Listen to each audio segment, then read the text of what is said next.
প্রতীক্ষার অবসান। ফাইনালি শুরু হচ্ছে জোনাক জোনার পরিবেশনায় প্রথম অডিও স্টোরি সিরিজ খদ্যোতিকা জল। শুনবেন খদ্যোতিকা জলর প্রথম পর্ব আগুন পাখি। রচনা মুকুলিকা দাস। গল্প পাঠে তমাল, পূজা, দেবদত্ত ও শ্রীজাত। শুরু হচ্ছে খদ্যোতিকা জলর প্রথম পর্ব মুকুলিকা দাসের আগুন পাখি।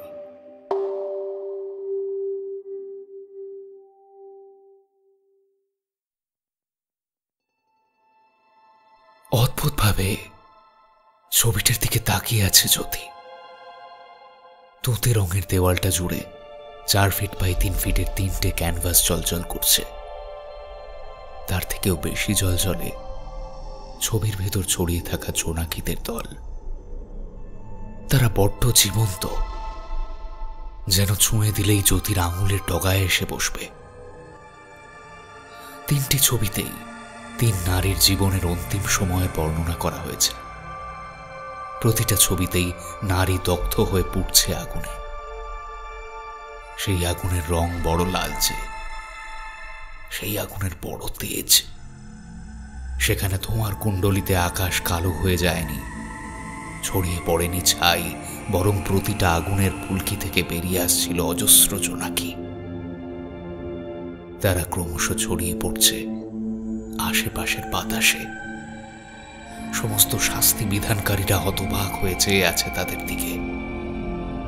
সেই কত যুগ ধরে তাদের চেষ্টা নারীদের ভালোভাবে বাঁচবার অধিকার খর্ব করার, কত আয়োজন স্বাধীনতাকে পায়ে পিষে ফেলার।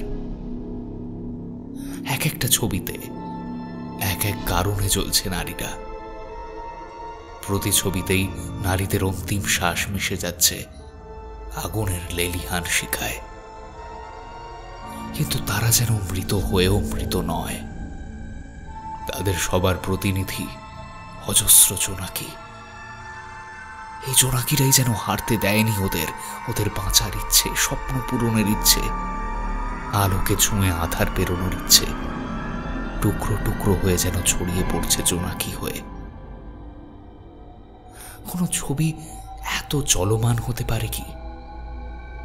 এত জীবন্ত হতে পারে কি? এ কার হাতের জাদু? কার এমন ভাবনা, কার তেজ ছড়িয়ে আছে ছবির আনাচে কানাচে? এই শিল্পীর কি দেখা পাবে না জ্যোতি? জ্যোতির চোখ ঝাপসা হয়ে আসে।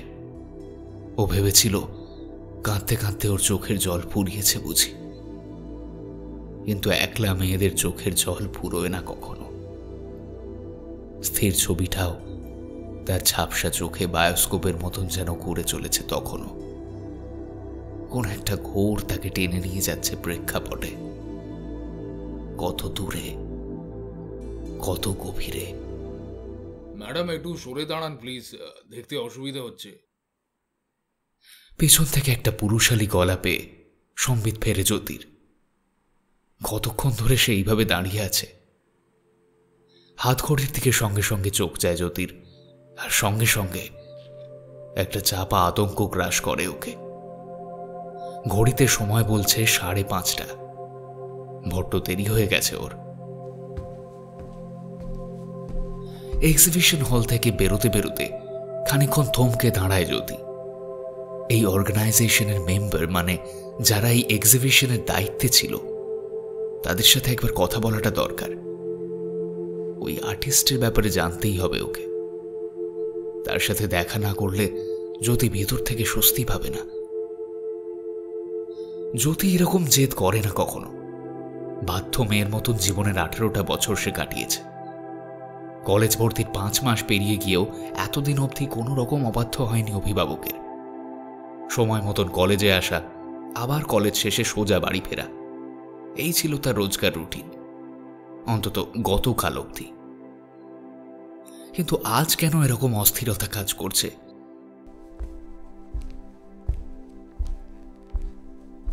নিচের তলায় অফিস রুমটা। ভেতরে ঢুকে জ্যোতি দেখতে পায় একজন লোক বসে আছে শুধু। কি যেন একটা লিখে চলেছে। সরাসরি প্রশ্ন করবে কিনা বুঝতে পারছে না জ্যোতি। লোকটা এবার মুখ তুলে তাকায়। আচমকা এক তরুণীকে দেখতে পেয়ে সেও খানিকটা চমকে গিয়েছে। জ্যোতি কিছু বলার আগেই সে প্রশ্ন করে বসে, কিছু বলবেন? হ্যাঁ, মানে আমার একটা ইনফরমেশনের দরকার ছিল। হ্যাঁ বলুন।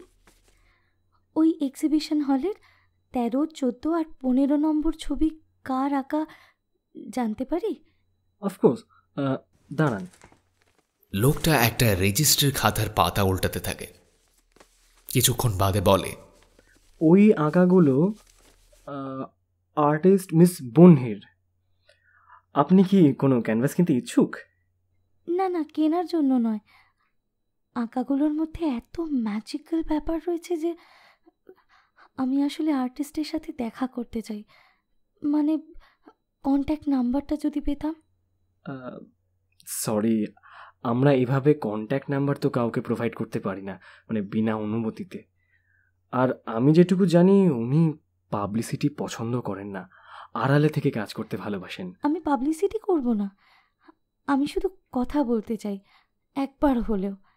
প্লিজ দেখুন না চেষ্টা করে। আচ্ছা, কন্ট্যাক্ট নাম্বারটা না হলেও ঠিকানাটা বলুন, আমি না হয় সেখানে গিয়েই দেখা করব। প্লিজ প্লিজ মানা করবেন না।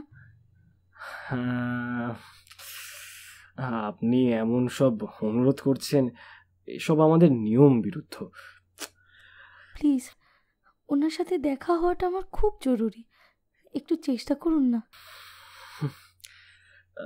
বেশ, আপনি এত যখন বলছেন আমি ওনার ঠিকানাটা আপনাকে লিখে দিচ্ছি, তবে কাউকে বলবেন না প্লিজ। হ্যাঁ বলেই একটা সাদা কাগজে খসখস করে ঠিকানাটা লিখে লোকটি এগিয়ে দেয় জ্যোতির দিকে।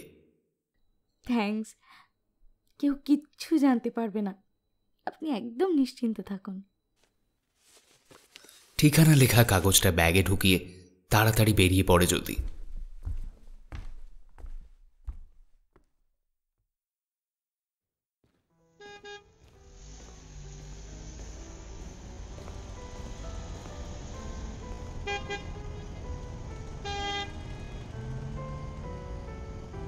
রাস্তায় ল্যাম্পপোস্টগুলোর আলো জ্বলে উঠেছে।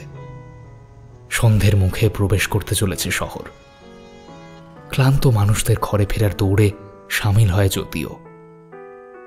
বাড়ি ফিরতে ফিরতে এখনো 1.5 ঘন্টা। ও জানে আজকে ওর কপালে শনি আছে।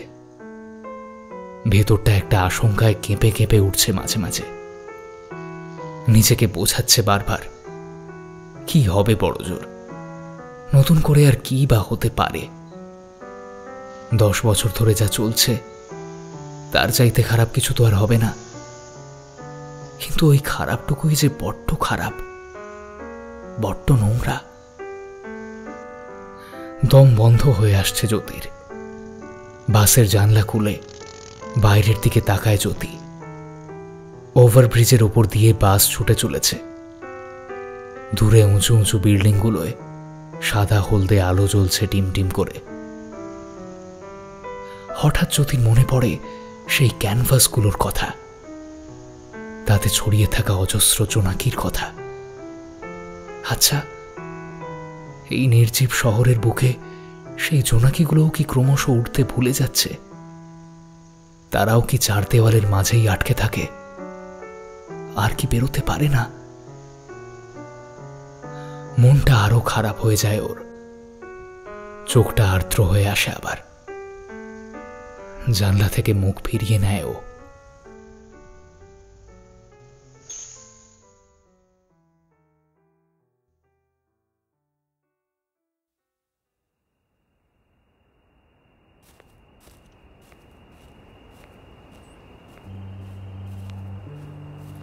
মেন গেট ও প্যাসেজ পেরিয়ে বাড়িতে পা রাখার আগে হাতঘড়িতে চোখ বোলায় জ্যোতি। ঘড়ির কাঁটা 8টা ছুঁই ছুঁই। ও জানে এরপর কি হবে। কয়েকবার জোরে জোরে শ্বাস নেয় জ্যোতি। সদর দরজা খোলা, সেটা ঠেলে ঢুকে পড়ে। ঘরটা অন্ধকার। অন্ধকার ভালো লাগে না জ্যোতির, দম বন্ধ হয়ে আসে যেন। তাড়াতাড়ি করে হাতড়ে হাতড়ে সুইচ বোর্ড খুঁজতে থাকে ও। আচমকা লাইট জ্বলে ওঠে। জ্যোতির সামনে দাঁড়িয়ে ওর কাকা, ওর বর্তমান অভিভাবক, বা বলা ভালো একমাত্র অভিভাবক, রমেশবাবু। ওনার চোখে অদ্ভুত এক ক্রূরতা, মুখে বাঁকা হাসি। জ্যোতির শরীর কাঁপতে শুরু করেছে। মাথা নিচু করে দাঁড়িয়ে আছে ও।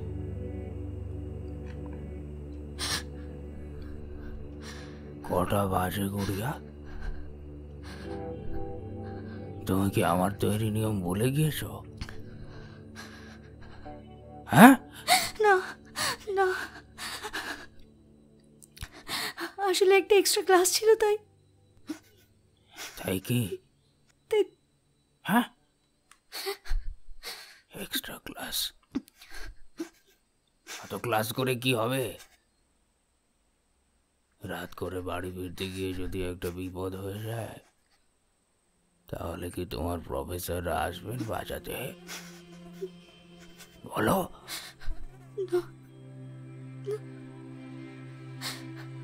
জ্যোতির কান্না পাচ্ছে। রমেশ কাকার গলায় ঝাঁঝ থাকলে ওর চিন্তা থাকে না। কয়েকটা চড়থাপ্পড় কষিয়েই তিনি শান্ত হয়ে যান। কিন্তু এই গলার স্বরে ওর বড্ড ভয় হয়। কেমন শীতল অথচ চাপা ক্রুদ্ধতায় ভরা, যেন ভয়ঙ্কর কিছু করবার অভিসন্ধি চলছে মনে মনে। এদিকে এসো, এদিকে এসো গুড়িয়া, এসো গুড়িয়া। কি হলো? আমি ডাকছি তো। জ্যোতির পা আটকে গিয়েছে যেন মেঝেতে। ও যেতে চায় না কাকার কাছে। গেলেই যে না, না, যাবে না ও, কিছুতেই না। এসো, এসো, এদিকে এসো। সোফার ওপর গা এলিয়ে বসে আছেন রমেশবাবু। একটা সিগারেট ধরিয়েছেন। মেজাজ তৈরির জন্য একটু ধোঁয়া না হলে চলে নাকি? জ্যোতি এক পা দুপা করে এগোচ্ছে কাকার দিকে। ঘাম জমতে শুরু করেছে ওর কপালে। চোখ ফেটে জল বেরিয়ে আসতে চাইছে। অনেকটা কাছে চলে যায় রমেশবাবুর। হাতের সিগারেটটা অ্যাস্ট্রেতে নিভিয়ে রমেশবাবু জ্যোতির হাত ধরেন নিজের হাতে। প্রথমে এক হাত, তারপর দু হাত। জ্যোতির হাতের তালু নিজের হাতে খসতে খসতে তিনি বলেন,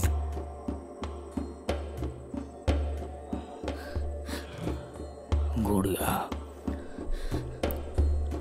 গুড়িয়া, তুমি কি চাও? তোমার কলেজ যাওয়া আমি বন্ধ করে দিই?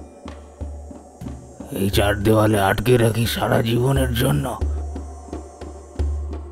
তুমি কিন্তু প্রমিস করেছিলে লক্ষ্মী মেয়ের মতন আমার সব কথা শুনবে। হ্যাঁ, করেছিলে তো? সব দাবি মেনে নেবে বলেছিলে তো?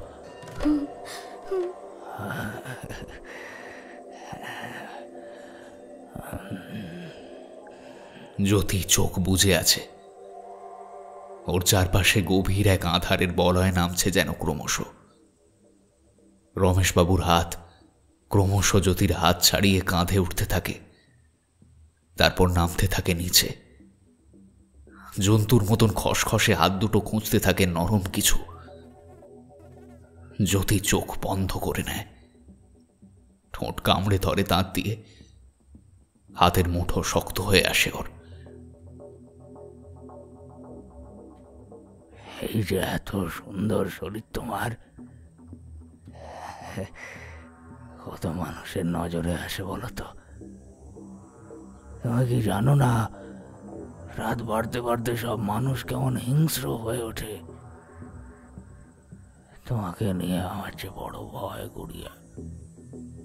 আমি চাই না তোমার এই শরীরের নরম আর কেউ ছুঁয়ে দেখুক। এই গন্ধ আর কাউকে পাগল করুক। তোমার গাল ছুঁয়ে অন্য কারোর আদর নামুক।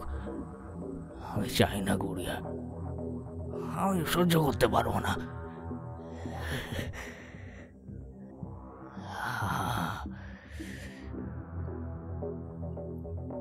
এই বলে রমেশবাবু নিজের গাল ঘষতে থাকেন জ্যোতির গালে, তারপর চাপটে ধরেন জ্যোতিকে।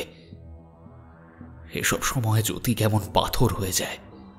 সেই ছোট থেকেই ও চিৎকার করতে ভুলে যায়, হাত পা ছোঁড়াছুঁড়ি করতে ভুলে যায়। ওর শরীরে যে ব্যথা অনুভূত হয় সেটা জানাতেও ভুলে যায়। পুরো শরীর জুড়ে নামে প্রবল শীতলতা, হাত পা অসাড় হয়ে আসে। রমেশবাবু জ্যোতির ভিতরের শীতলতা বুঝতে পারেন না, বুঝতে চানও না। খানিকক্ষণ ধরে জ্যোতির শরীরে আনাচে কানাচে চলে রমেশবাবুর হাত ও সিগারেটে পোড়া ঠোঁটের আনাগোনা।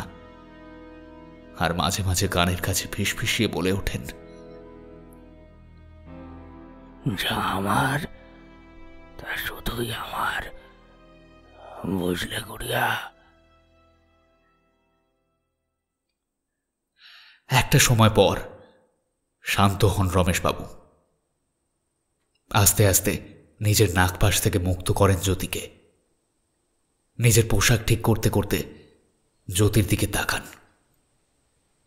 দোকানের ম্যানিকুইনগুলোর মতো দেখাচ্ছে জ্যোতিকে, শুধু গায়ে কয়েকটা দাগ আর অবিন্যস্ত পোশাক, তবু অদ্ভুত সুন্দরী, যেন নষ্ট গোলাপ।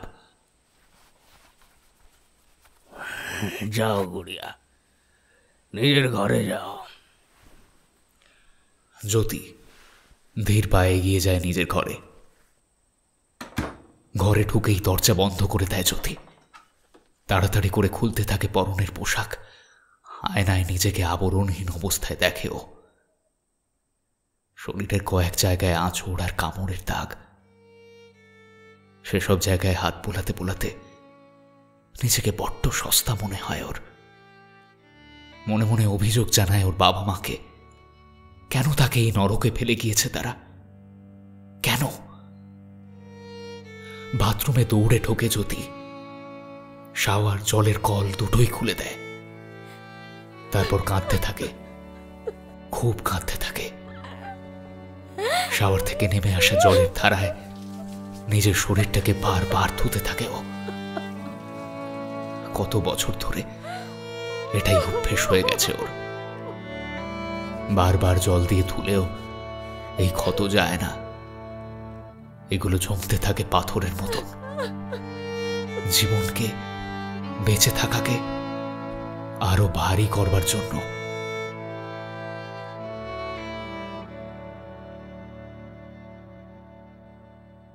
জ্যোতির ঘরটা বেশ ছোট। আসবাব বলতে একটা স্টিলের খাট, স্টিলের আলমারি, আলমারির সাথে থাকা আয়না, একটা পড়ার টেবিল আর খাটের তলায় রাখা একটা মস্ত লোহার ট্রাঙ্ক। ওই ট্রাঙ্কে লুকানো জ্যোতির হাতে আঁকা বিভিন্ন ছবি। আপাতত পেন্সিল স্কেচ আর জল রঙেই ছবি আঁকার চেষ্টা চলে। নিজেকে ভালো রাখার রসদ ওইটুকুই জ্যোতির। যদিও ওর কাকা এসব একদম পছন্দ করে না। কতবার রং, আর্ট পেপার, প্যালেট, ব্রাশ এসব ছুঁড়ে ছুঁড়ে ফেলে দিয়েছে। তবুও জ্যোতি লুকিয়ে লুকিয়ে টিফিনের টাকা থেকে জমিয়ে সেসব আবার কিনেছে। আবার রং তুলিতে সাজিয়েছে রাতগুলো।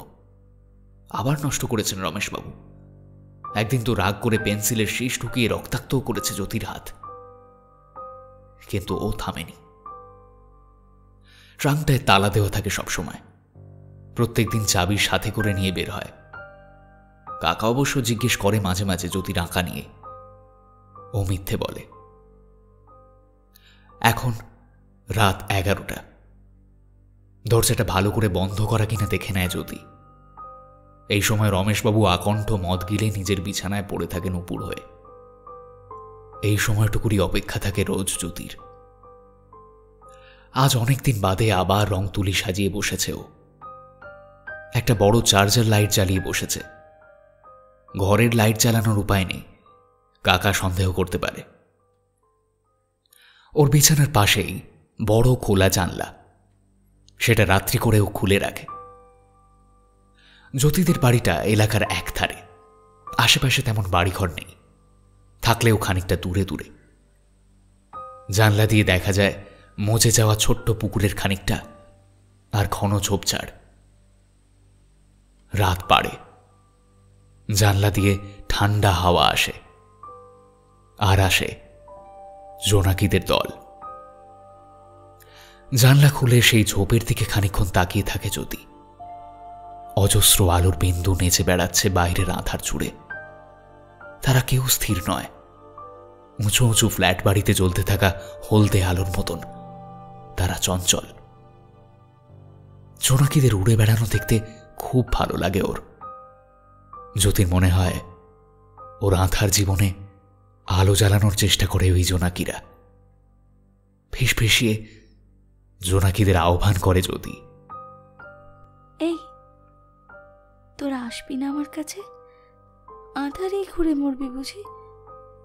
আয় আয়, জলদি আয়, তোরা ছাড়া আমার কথা কাকে বলবো? আস্তে আস্তে জোনাকিদের সংখ্যা বাড়তে থাকে। জ্যোতির আলো আধারি ঘরটা কেমন রাতের আকাশের মতো হয়ে ওঠে। তারার মতন জোনাকিগুলো জ্বলতে থাকে, নিভতে থাকে। আর জ্যোতির মা বাবার কথা মনে পড়ে। ওর মা খুব ছোটবেলায় বলেছিল, মানুষ হারিয়ে গেলে আকাশের তারা হয়ে যায়। কোনো মানুষই আসলে হারিয়ে যায় না, তারাদের দেশে খুঁজলেই তাদের সন্ধান পাওয়া যায়। জ্যোতি এখন জানে এসব মিথ্যে। ছোটবেলায় কত সহজ মিথ্যেগুলোকে বিশ্বাস করে কত সহজে জীবন কাটানো যেত। বড় হতে হতে সেই মিথ্যেগুলো ভাঙতে থাকে, আর জীবন আরো জটিল হতে থাকে। জ্যোতির বর্ণহীন প্যালেট নতুন কোণে বউয়ের মতন রঙিন হতে থাকে, লাল, কমলা, হলুদ রঙে। তুলি ডুবিয়ে রাখা যে জলে, সেই জল ক্রমশ হয়ে ওঠে রক্তাভ।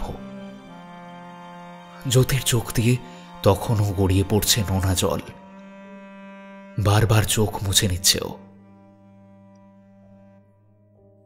আজ বড় আগুন আঁকতে ইচ্ছে ওর।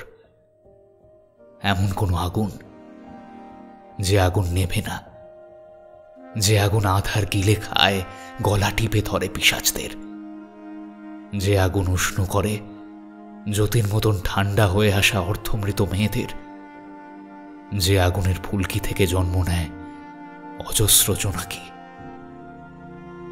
তুলি খুঁজতে খুঁজতে থমকে যায় জ্যোতি। না, কিছুতেই হচ্ছে না, হচ্ছে না। সেই আঁচ আনতেই পারছে না ও। সেই আর্টিস্টের তুলি যেন ছিল মশাল। জ্যোতি তার ধারে কাছেও যেতে পারছে না। কি যেন নাম ছিল সেই আর্টিস্টের? বন্যিনা। তাড়াতাড়ি করে ব্যাগ থেকে সেই কাগজটা বের করে জ্যোতি। এই অ্যাড্রেসটায় কাল যেতে হবে। কিন্তু সঙ্গে সঙ্গে রমেশবাবুর ভয়টা জাঁকিয়ে বসে জ্যোতির ভিতর। কালকেও যদি ফিরতে দেরি হয়, তবে হয়তো বাইরে বেরোনোর রাস্তাটাই বন্ধ হয়ে যাবে চিরতরে। তখন কি হবে? জ্যোতি হাঁটুতে মুখ গুজে কাঁদতে থাকে। এই ভয়টাই হয়তো কোনোদিন এগোতে দেবে না ওকে।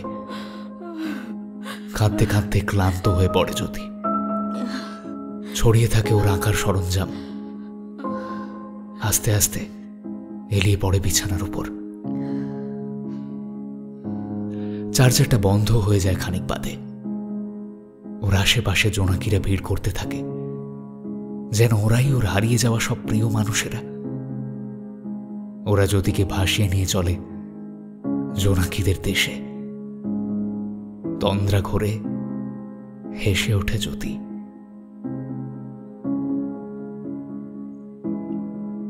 খানিক বাদে খুব উষ্ণতা অনুভূত হয় জ্যোতির। চোখ খুলে যায় আচমকা। চোখ মেলে তাকাতেই বিস্ময়ে কাঁপতে থাকে ওর বুক। এ কোথায় এসেছে ও? চারিদিকে জ্বলছে চিতা, ঠিক তেমন চিতা যেমনটা ও দেখেছিল ক্যানভাসগুলোয়। কিন্তু এখানে তো চিতা অগুন্তি। জ্যোতি এখানে এলো কিভাবে? ও কি স্বপ্ন দেখছে? আচমকা কেউ চাপটে ধরে জ্যোতিকে। জ্যোতি বুঝতে পারে ওর পিছনে কাকা দাঁড়িয়ে। জ্যোতির কানে ফিসফিসি এসে বলে, গুড়িয়া, তোমার চিতা তৈরি? যাবে না?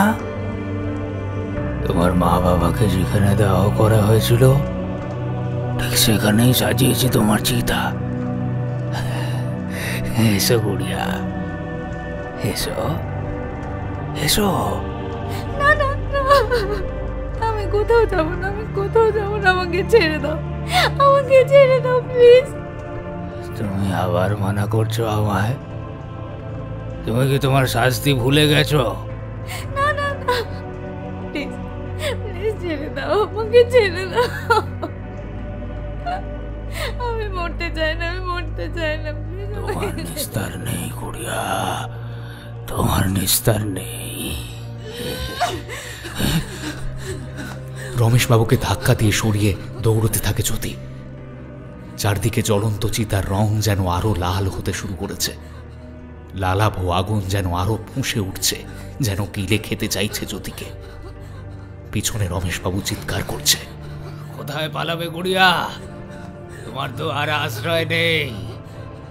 আমার কাছেই ফিরতে হবে, আমার কাছেই ফিরতে হবে। দৌড়তে দৌড়তে পা পিছলে পড়ে যায় জ্যোতি। সামনে তাকিয়ে দেখে একটা খালি চিতা সাজানো রয়েছে, তাতে আগুন ধরানো হয়নি। পিছন থেকে কেউ উল্লাসের সাথে চিৎকার করে বলতে থাকে, ঠিক জায়গায় চলে এসেছো গুড়িয়া, এই চিতা তোমার জন্যই সাজানো। এসো এসো, আজ তোমায় তোমার সব উষ্ণতা ফেরত দিচ্ছি। জ্যোতিকে জোর করে শুইয়ে দেন রমেশবাবু। জ্যোতির উপর চাপাতে থাকেন কাঠ। ছটফট করতে থাকে জ্যোতি। ওর হাত পা মুখ সব যেন কে বেঁধে দিয়েছে। ও নড়তেও পারছে না একদম। এ যদি স্বপ্ন হয় তবে ভাঙছে না কেন? কেন? চিতার একদিকে আগুন জ্বলে ওঠে, জ্যোতির চারপাশে প্রবল উত্তাপ। গড়িয়া, এখন তুমিও চলে যাবে জোনাকিদের দেশে, হয়ে উঠবে ওদেরই সঙ্গী।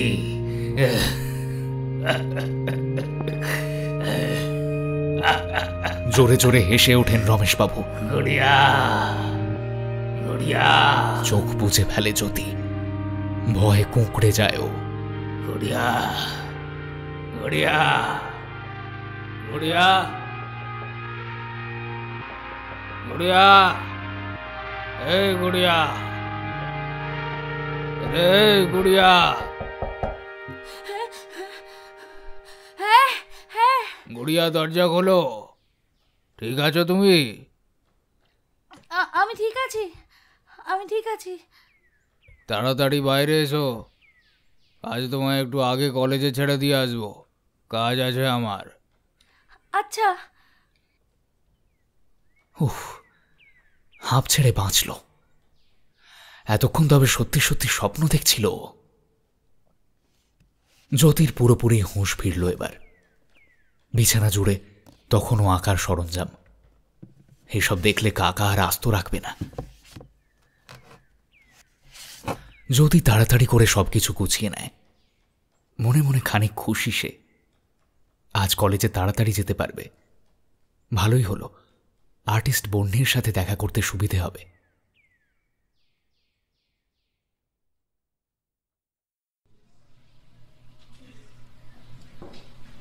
ফার্স্ট হাফের দুটো ক্লাসের পর জ্যোতি বেরিয়ে পড়ল কলেজ থেকে। ভেতরে একটা অসম্ভব উত্তেজনা কাজ করছে। জীবনে এই প্রথমবার এতটা সাহস করে একটা পদক্ষেপ নিল জ্যোতি। বেলা 1টা নাগাদ জ্যোতি পৌঁছে যায় নিজের অভীষ্ট লক্ষ্যে। বাইরের মেন গেট থেকে সামনে খানিকটা সরু হাঁটা পথ। সেই হাঁটা পথের দুপাশে বেশ সুন্দর সাজানো গোছানো বাগান। হঠাৎ জ্যোতির মনে হলো এই বাগানে হয়তো কত জোনাকির আনাগোনা চলে।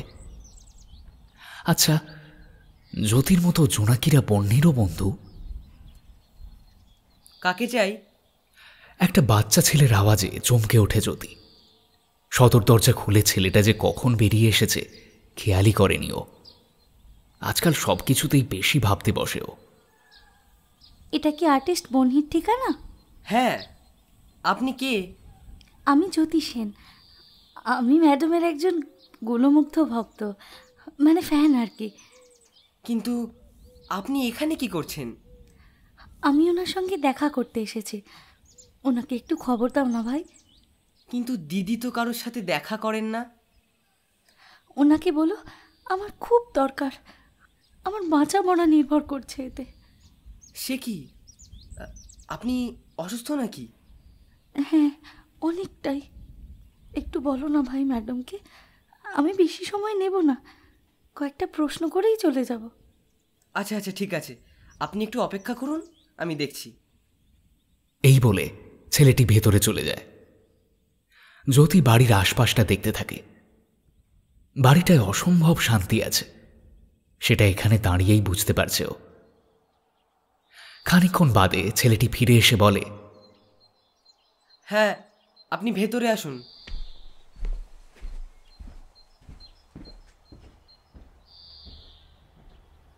ঘরে ঢুকে সোফায় বসে পড়ে জ্যোতি। খুব সুন্দর একটা গন্ধ পুরো ঘরটা জুড়ে। রজনীগন্ধার বেশ কয়েকটা স্টিক ঘরের এক কোণায় রাখা। বসার ঘরটা ছিমছাম ও ছোট। ঘরে বেশ কয়েকটা মেয়ের পোর্ট্রেট ঝুলিয়ে রাখা, প্রত্যেকেই বেশ সুন্দরী। আপনিই জ্যোতি সেন? আমি বন্যি। জ্যোতি দেখে ওর সামনে দাঁড়িয়ে একজন মহিলা। তার সাজসজ্জা বড় অদ্ভুত লাগে জ্যোতির। ভদ্রমহিলার পুরো শরীর, এমনকি পুরো মুখটাও ঢাকা আবরণে, শুধু চোখ দুটো বাদে। এরকম বেশভূষার কারণ জানতে তো খুব ইচ্ছে করছে, কিন্তু সেটা জিজ্ঞেস করা ঠিক হবে কিনা বুঝতে পারছে না জ্যোতি। শুনলাম আপনার নাকি খুব জরুরি দরকার, কি সব জীবন মরণের ব্যাপার। খানিকটা সংকোচ বোধ কাজ করছে জ্যোতির মধ্যে। মনে মনে কথা গুছোনোর চেষ্টা করছে। কি হলো, কিছু বলছেন না যে? আসলে আসলে না, ঠিক বুঝতে পারছি না কোথা থেকে শুরু করব। বেশ, আমি শুরু করছি। আপনি আমার খোঁজ কিভাবে পেলেন? কাল ছবির এক্সিবিশন হলে আপনার আঁকা ক্যানভাসগুলো দেখেই অস্থির হয়ে আছি, কখন দেখা করব। আমি জানি আপনি কারোর সঙ্গে দেখা করা পছন্দ করেন না, কিন্তু এতগুলো প্রশ্ন ঘুরপাক খাচ্ছিল মনের মধ্যে যে না এসে না পারলাম না। প্রশ্ন? কি প্রশ্ন? ইতিমধ্যে সেই ছেলেটি এসে ওদের চা দিয়ে গেল। চায়ে চুমুক দিয়ে ভদ্রমহিলা বললেন, নিন, চা খেতে খেতে কথা বলুন, আমি শুনছি। আমি আপনার চাইতে অনেক ছোট, আমাকে আপনি করে বলবেন না প্লিজ। হঠাৎ করে সহজ হতে পারি না আমি, সময় লাগবে।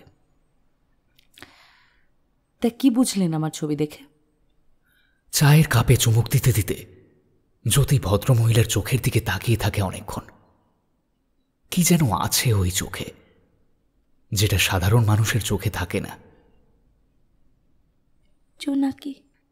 জোনাকি? চায়ের কাপ নামিয়ে প্রশ্ন করেন বন্যি। আপনার ছবিতে জোনাকিদের অদ্ভুত ব্যবহার রয়েছে, আমি আগে কখনো দেখিনি এরকম।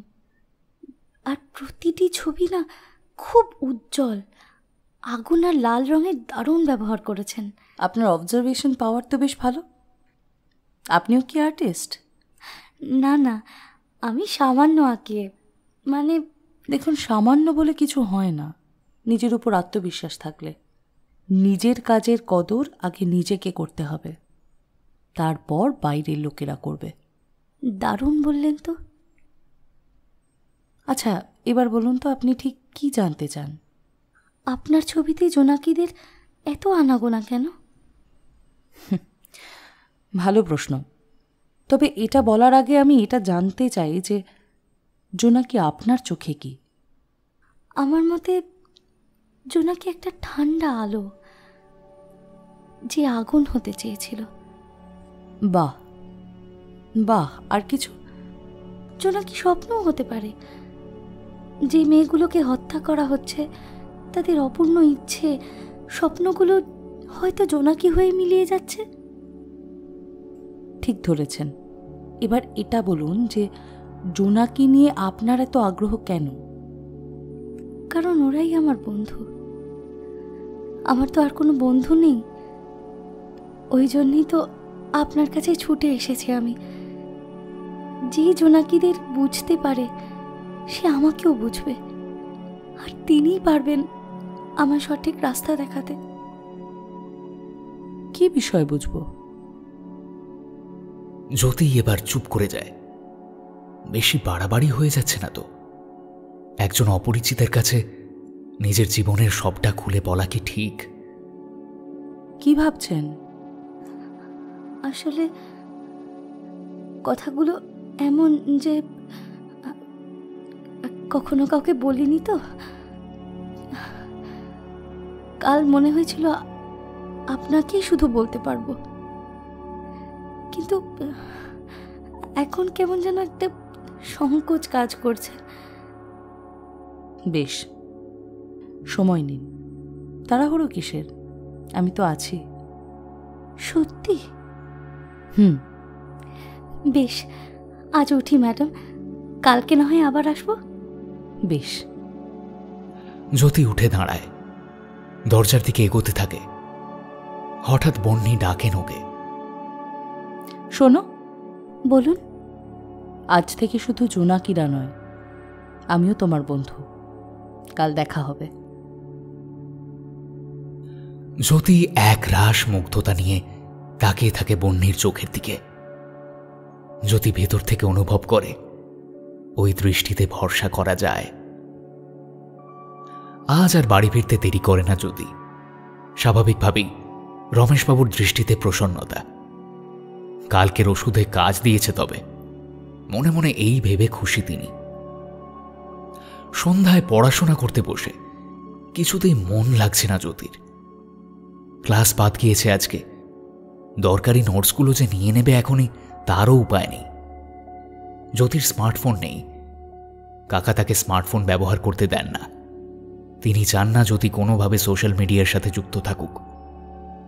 তাও ফোন করে নোটসের ব্যাপারে জেনে নিতেই পারে সে, কিন্তু তার আজ কিছুতেই মন নেই। বন্যির সাথে দেখা হওয়ার পর থেকে ওর ভেতরটা কেমন যেন বদলে যেতে শুরু করেছে। বন্যির চরিত্রের যে তেজ, তার এক টুকরো হয়তো এসেছে জ্যোতির মধ্যেও। মনের ভেতরের হিমশীতল আবহাওয়া হয়ে উঠেছে খানিক উষ্ণ।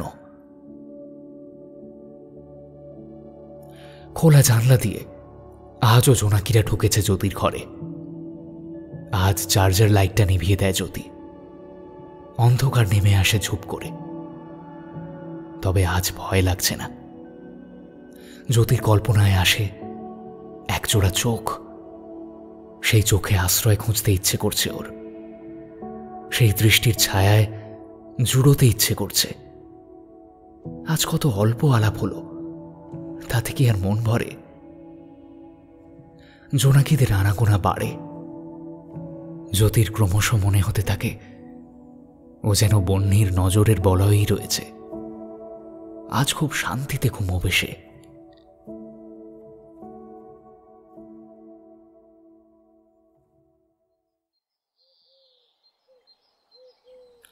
পরদিন কলেজে মোটে একটা ক্লাস করেই বেরিয়ে পড়ে জ্যোতি। আর ধৈর্য রাখতে পারছিল না ও। যে ছেলেটা কাল দরজা খুলে দিয়েছিল সে যেন জানতই জ্যোতি এই সময় বাড়িতে এসে পৌঁছবে।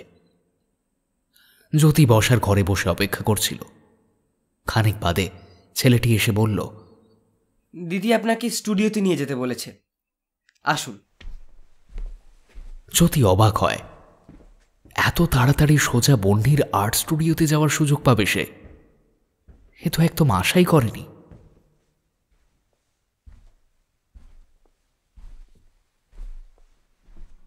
স্টুডিওটা বেশ বড়। বন্যি এক কোনায় ক্যানভাস স্ট্যান্ডের সামনে বসে। ওর মাথার ওপর জ্বলছে সাদা আলো। সেই আলোয় অনেকটা আলোকিত ওর চারপাশ। সেটুকু অবশ্য ঘরের 1/3। বাকি 2 অংশে হালকা হলদে ও হালকা নীল আলো জ্বলছে। নীল আলো যেখানে, সেখানে একপাশে সারি সারি অ্যাকোরিয়াম। না জানি কত ধরনের মাছ আছে সেখানে। ঘরের চারদিকের দেওয়ালে কত সব ক্যানভাস। এই সবই খুব কাছ থেকে দেখতে শুরু করল জ্যোতি। নারীদের জীবনচক্র ফুটে উঠেছে পরপর রাখা 8টা ক্যানভাসে। কি দারুণ চিন্তাভাবনা! আর অদ্ভুতভাবে প্রতিটা ছবিতে এখানেও অল্প বিস্তর উপস্থিত জোনাকিরা। আস্তে আস্তে জ্যোতি এগোয় বহ্নির দিকে। বহ্নির যেন হুঁশ নেই। একের পর এক তুলির আঁচড় পড়ছে সেই ক্যানভাসের ওপর।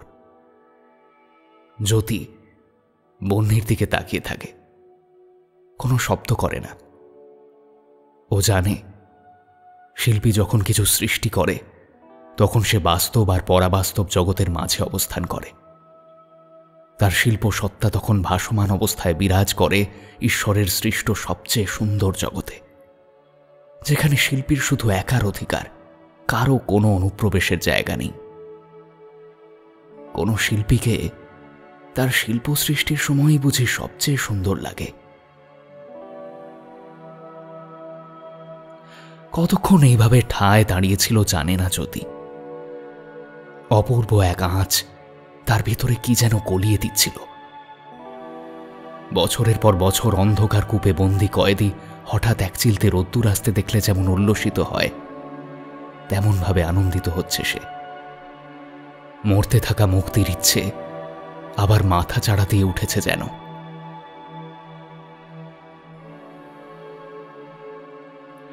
এক সময় মুখ তুলে তাকায় বহ্নি। জ্যোতির মুগ্ধতা তখনও কমেনি। ও, তুমি বুঝি অনেকক্ষণ দাঁড়িয়ে? ডাকুনি কেন আমায়? ডাকলে কি আর এত মুগ্ধ হতাম? আপনি বোধহয় জানেন না, আপনি যখন আঁকছিলেন আপনার চারিপাশে এক এক সময় এক এক রঙের দুটি ছড়িয়ে পড়ছিল। অরোরা বোরিয়ালিস? ঠিক তাই। খুব কল্পনাপ্রবণ তুমি। ওটাই তোমায় আলাদা করে। হ্যাঁ, এই নিয়েই তো বেঁচে আছি। আর কি বা আছে? এসো, একটু আলোয় বসি। ওরা বারান্দায় এসে বসে। ছেলেটি আজও এসে চা দিয়ে যায়। চা খেতে খেতে বহ্নি প্রশ্ন করে, কাল খদ্দতিকা নিয়ে কথা হচ্ছিল, তাই না? খদ্দতিকা? ওটা জোনাকির আর এক নাম। তুমি জিজ্ঞাসা করছিলে না আমার সব আঁকায় কেন জোনাকির এত ব্যবহার? হ্যাঁ, কেন? আমার এক সই ছিল জানো, ওর নাম ছিল জোনাকি। ও না থাকলে আজ আমি বহ্নি হয়ে উঠতেই পারতাম না। ওর সাথে আমার এত মিল ছিল যে মাঝে মাঝে মনে হতো ও আমার প্রতিচ্ছবি। ওই আমায় প্রথম বুঝিয়েছিল যে আমরা প্রত্যেকেই আসলে জোনাকি। কিভাবে? প্রকৃতিতে জোনাকিরাই প্রায় 100% খাঁটি আলোর শক্তি উৎপন্ন করে। কোনো কৃত্রিম আলোর সেই ক্ষমতা নেই। আমরাও যখন জন্মাই এমনই ঠান্ডা খাঁটি আলো নিয়ে জন্মাই। তারপর যত বড় হই তত কৃত্রিম হতে থাকি। আর এই ঠান্ডা আলো আস্তে আস্তে হারাতে থাকি। যদিও কিছু মানুষ এই ঠান্ডা আলো নিয়েই বাঁচতে চায়, কিন্তু সমাজ তাদের আগে নষ্ট করে। সমাজে জোনাকিদের বাঁচার অধিকার নেই, ওরা হারিয়ে যায়, যেমন হারিয়ে গিয়েছে আমার সই। কথা বলতে বলতে গলা বুঝে আসে বহ্নির। এই প্রথম বহ্নির চোখে তেজের বাইরে এক চাপা যন্ত্রণা দেখতে পেল জ্যোতি। জ্যোতির উৎকণ্ঠা বেড়ে যায়।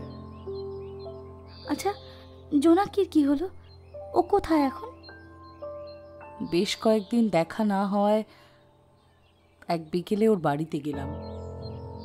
গিয়ে দেখি ওর বাড়ি জ্বলছে। সে কি, আপনার কি আর দেখা হয়নি ওর সাথে? আর আর এসব হলোই বা কেন, কিভাবে? আচ্ছা, আপনি এসব জানবার চেষ্টা করেননি? দেখা হয়েছে, কিন্তু সে আমায় চিনতে পারে না। এক বদ্ধ ঘরের বন্দিনী সে। আলো হারিয়ে জোনাকি এখন জীবন্ত লাশ। তবে আমি আশা হারাইনি। কোনো একদিন ও সব বুঝবে, সব মনে পড়বে, আর সেই দিন নিজের পায়ের বেরি গলে যাবে ওর তেজে। ও ঠিক বেরিয়ে আসবে কালকুটুরি থেকে। বন্যি চুপ করে তাকিয়ে থাকে বাইরের দিকে। পড়ন্ত বিকেল কখন যে আলো আঁধারিতে কি মিশেছে সেটা ওরা খেয়াল করেনি। এই নীরবতা স্থায়ী হয় বেশ কিছুক্ষণ। জ্যোতির হঠাৎ খুব কান্না পাচ্ছে, লুকোনোর ব্যর্থ চেষ্টা করছে বারবার। ওর কান্নার শব্দ শুনে বন্যি ওর দিকে তাকায়, কাঁধে হাত রাখে। এত নরম হতে নেই। কই, আমি তো কাঁদছি না। জ্যোতি চোখ মুছতে থাকে, নিজেকে সামলে নেওয়ার চেষ্টা করে।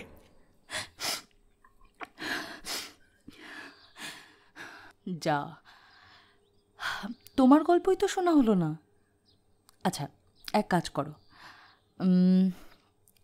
তুমি আজ রাতে আমাকে একটা চিঠি লেখো। চিঠিতে আমরা নিজেদের উজাড় করে দিতে পারি। তারপর আমরা দুজনে মিলে সব ঠিক করে দেব। দেখে নিও। আমি আবার কাউকে হারাতে চাই না। আজ ফিরে যাও, সন্ধে হয়ে এসেছে। জ্যোতি অনিচ্ছা সত্ত্বেও উঠে দাঁড়ায়। ফেরার ইচ্ছে নেই সেই নরকপুরীতে, কিন্তু উপায়ও নেই। কাল এখানে আসার জন্য আজ ফিরতেই হবে।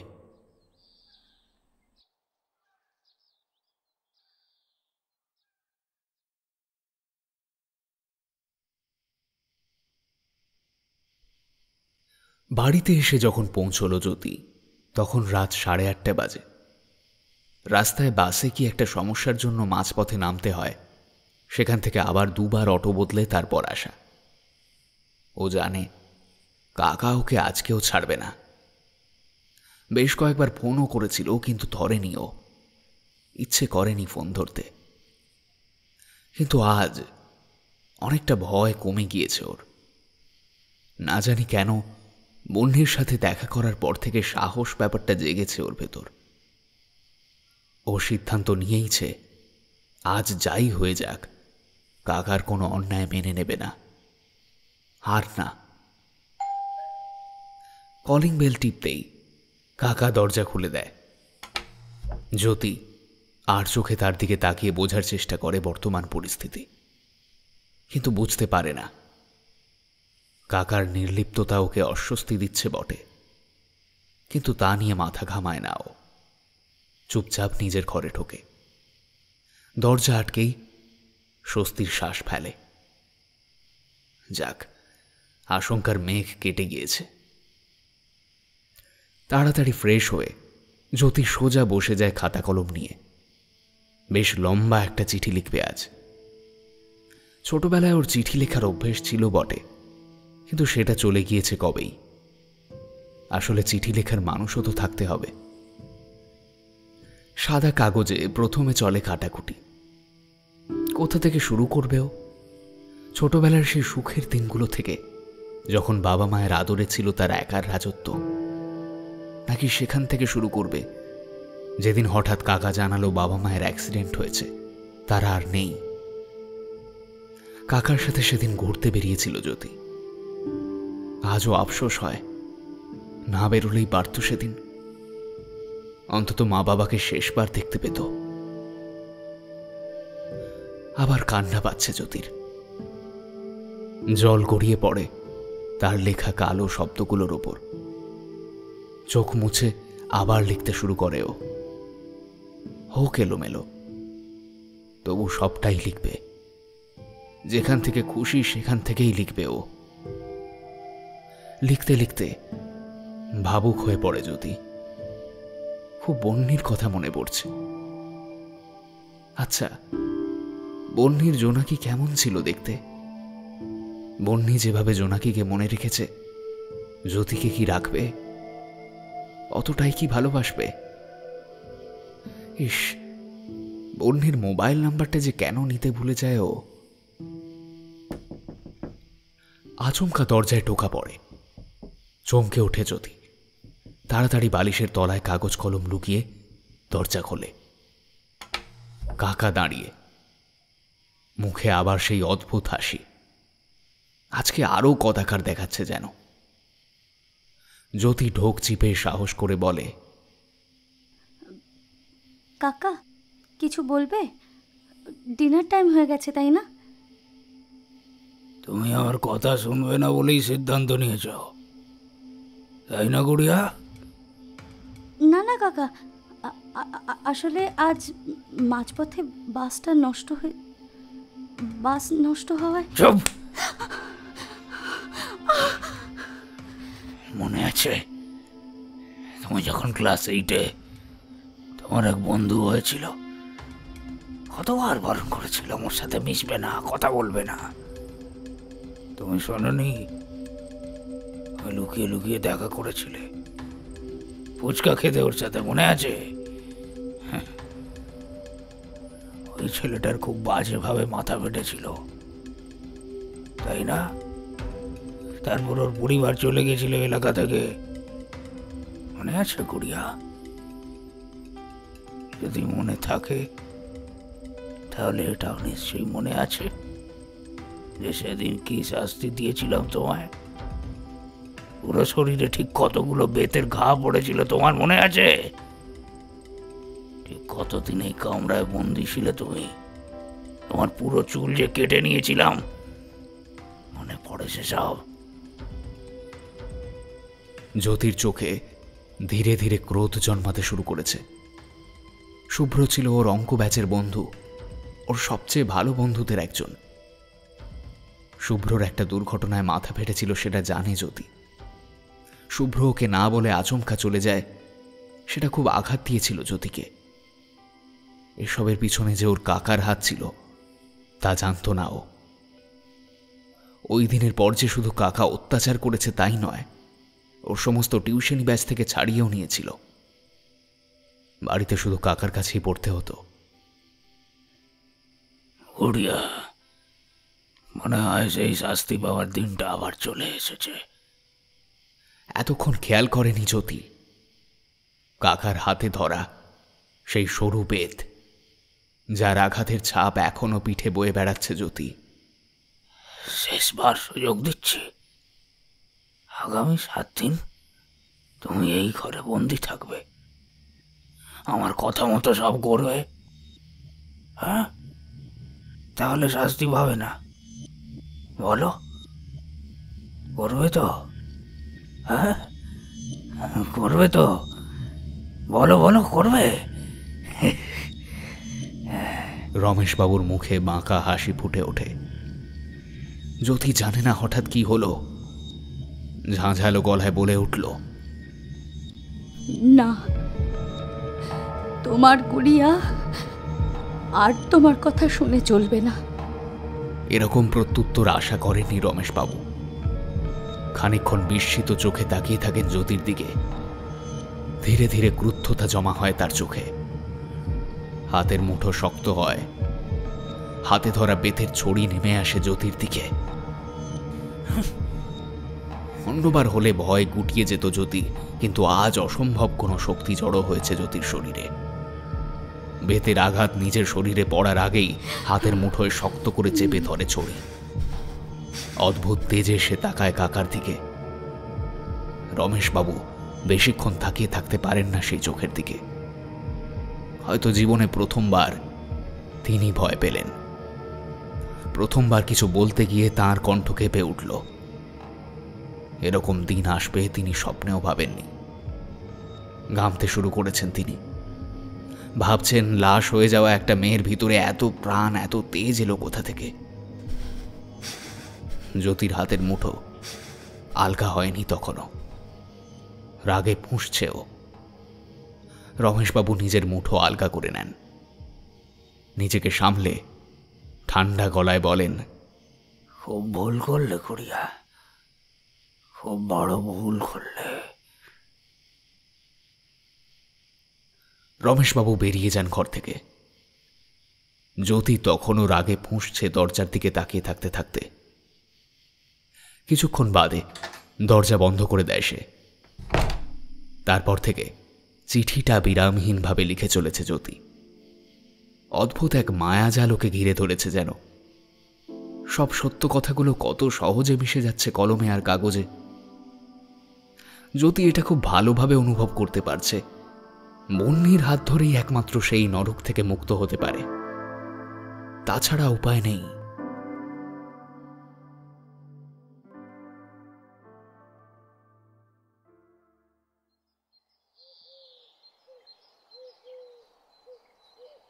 পরদিন সকালে জানলা দিয়ে আসা মিঠেল রোদে ঘুম ভাঙে জ্যোতির।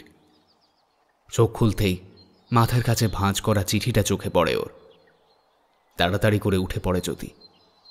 অদ্ভুত এক মুক্তির আস্বাদ যেন পেতে চলেছে আজ। আজ আর লুকিয়ে নয়, মুখের সামনে দিয়ে বেরিয়ে যাবে জ্যোতি। কাকাকে আর ভয় করে না ও। খানিকক্ষণের মধ্যেই তৈরি হয়ে ঘর থেকে বেরিয়ে পড়ে জ্যোতি। মাঝে অবশ্য উঁকি দেয় কাকার ঘরে। কাকা নেই। কাকা কোথায় গিয়েছে তা জানার ইচ্ছেও নেই জ্যোতির।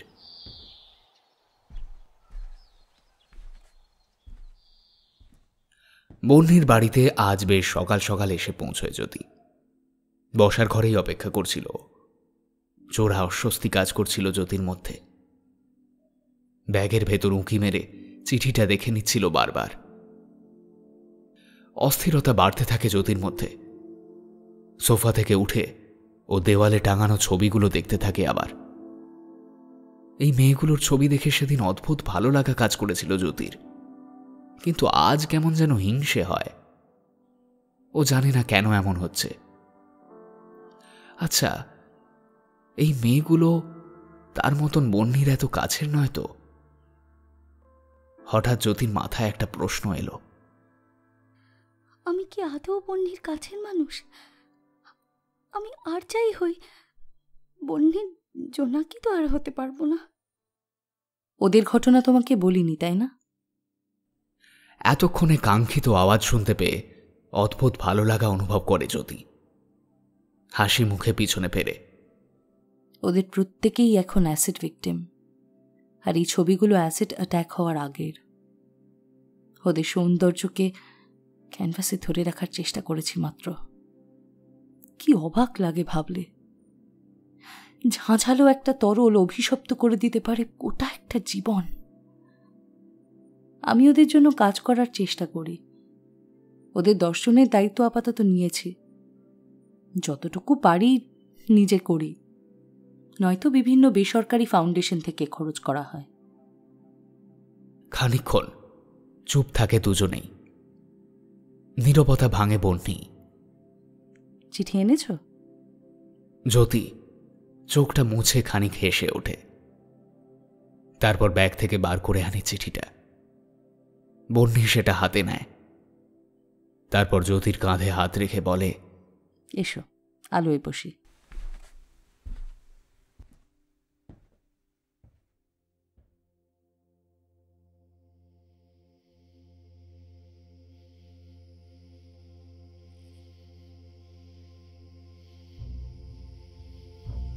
রমেশবাবু ঘরটা অন্ধকার করে রেখেছেন। দরজা জানলা সব বন্ধ। তার এখন অন্ধকার দরকার, ঘোর অন্ধকার। দিনের আলোয় ঠিক পশু হওয়া যায় না। ভদকার বোতলটা পুরো শেষ। হাতে ধরে আছেন খালি গ্লাস। চোখ স্থির বাড়ির সদর দরজার দিকে। কোনো এক সময় তো তাকে ফিরতেই হবে, তার কাছেই আসতে হবে। ঘুরে ফিরে গত রাতের ঘটনাটা মাথায় আসছে রমেশবাবুর। তার আদরের কুড়িয়া, যে কিনা একদিন আগেও তার হাতের মুঠোয় ছিল, একটা রাতেই কেমন মুঠো আলগা করে নিজের ডানা ঝাপটাতে শুরু করেছে। সেই ডানা তাকে ছাঁটতেই হবে। জ্যোতির চোখে যে ক্রুদ্ধতা দেখেছেন তা গলিয়ে দিয়েছে এতদিনকার জমিয়ে রাখা বরফের ভয়। রমেশবাবু স্পষ্ট বুঝতে পারছেন তার গুড়িয়া অন্য কারো প্ররোচনায় এসব করছে। তার গুড়িয়া অন্য কারো সাথে মিশছে, আনন্দ করছে, তাকে ছাড়া। তারপর একদিন হয়তো তাকে ছেড়ে চলে যাবে, তার শাসনের পরোয়া না করেই। না না না না, এ হতে দেওয়া যায় না, কিছুতেই না। নিজের মনেই বিড়বিড় করতে থাকেন তিনি। সেটা আমারই, যদি আমার না হয় তাহলে অন্য কারো হতে পারে না, হতে দেব না।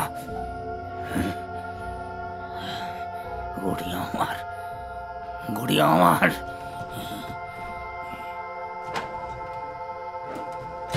ঘরের আলো জ্বালিয়ে নিজের পুরনো কাঠের আলমারিটা খোলেন রমেশবাবু। আলমারির ভেতর থেকে টেনে বার করেন মোটা মোটা ছবির অ্যালবাম। অ্যালবামগুলো খুলতেই বেরিয়ে আসে গুড়িয়ার ছবিগুলো। একটার পর একটা ছবি হাতড়াতে থাকেন তিনি। প্রথম যখন জ্যোতিকে দেখেন রমেশবাবু, তখন জ্যোতির বয়স মাত্র 3 বছর। সেই দিনটা স্পষ্ট মনে আছে রমেশবাবুর। কাকা বলেই ডাকত তার গুড়িয়া। মাস্তুত দাদার বাড়িতে এসেছিলেন প্রায় বছর 5 পর। গুড়িয়ার বাবার নিজের ভাই বোন কেউ ছিল না, রমেশবাবুই ছিলেন নিজের ভাইয়ের মতো। গুড়িয়া নামটা তার নিজের দেওয়া। মনে পড়ছে সেই দিনটার কথা। দাদার সাথে গল্প করছিলেন রমেশবাবু। সে সময় ঘর থেকে বেরিয়ে আসে ছোট্ট পুতুলটা। কাকাই বলে তার সামনে দাঁড়ায়। রমেশবাবু হাঁ করে তাকিয়েছিলেন সেই পুতুল মেয়েটার দিকে। গুড়িয়ার পরনে ছিল লাল রঙের ছোট্ট একটা ফ্রক। মাথা ভর্তি কোঁকড়া চুল, বড় বড় চোখ, গালে টোল পড়া হাসি, হাতে পায়ে মৃদু চপলতা, গলায় অসম্ভব মিষ্টতা। অনেক ছোট মেয়েকে তিনি দেখেছেন, ছুঁয়েছেন, অনেক রকমের স্মৃতিও জড়িয়ে আছে তাদের সাথে।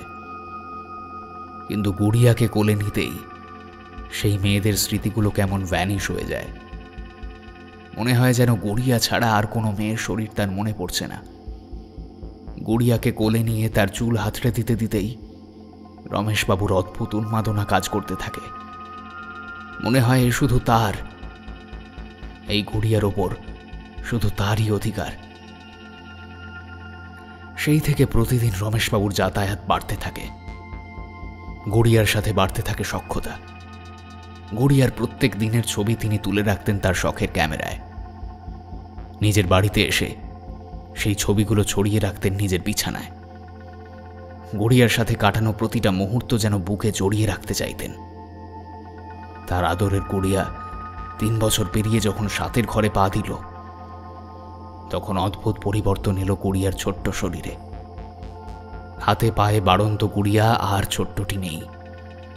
সে এখন সুন্দর করে চুল ছাঁটে, স্কুলে গিয়ে নতুন নতুন বন্ধুদের সাথে মেশে, নানান রকম ছবি এঁকে টিচার ও বন্ধুদের তাক লাগিয়ে দেয়। একা একা আয়নার সামনে দাঁড়িয়ে মায়ের বড় ওড়নাটা জড়িয়ে বউ সাজে। গুড়িয়ার অফুরন্ত সময় কমে আসে। রমেশবাবু আগের মতন করে গুড়িয়াকে আর পান না। কিন্তু গুড়িয়ার প্রতি যে রমেশবাবুর মারাত্মক নেশা জন্মে গেছে ততদিনে, গুড়িয়াকে আগের মতন করে না পেলে তিনি যে শান্তিতে বাঁচবেন না। দাদাকে অনেক বলে কয়ে গুড়িয়াদের বাড়িতেই থাকার ব্যবস্থা করেছিলেন তিনি। তাই গুড়িয়াকে পেতে অসুবিধা হয়নি আর। কিন্তু পুরোপুরি কাছে পাচ্ছিলেন কই। গুড়িয়ার নতুন এক পোষ্য জুটেছিল সে সময়, দুলি নামের একটা সাদা বিড়াল। বাড়িতে যতক্ষণ গুড়িয়া থাকত তাকে জড়িয়েই থাকত। রমেশবাবু কত ডাকতেন, গুড়িয়া কাছে আসতই না। তার ব্যস্ততা সব ওই দুলিকে ঘিরে। ভীষণ রাগ হতো, হিংসে হতো রমেশবাবুর। তার ভাগের সময়টুকু কেড়ে নিচ্ছে ওই ইতর প্রাণীটা। একদিন দুলির লাশ পাওয়া গেল গুড়িয়াদের বাড়ির পিছনে। বিষ খাইয়ে মেরেছিল কেউ।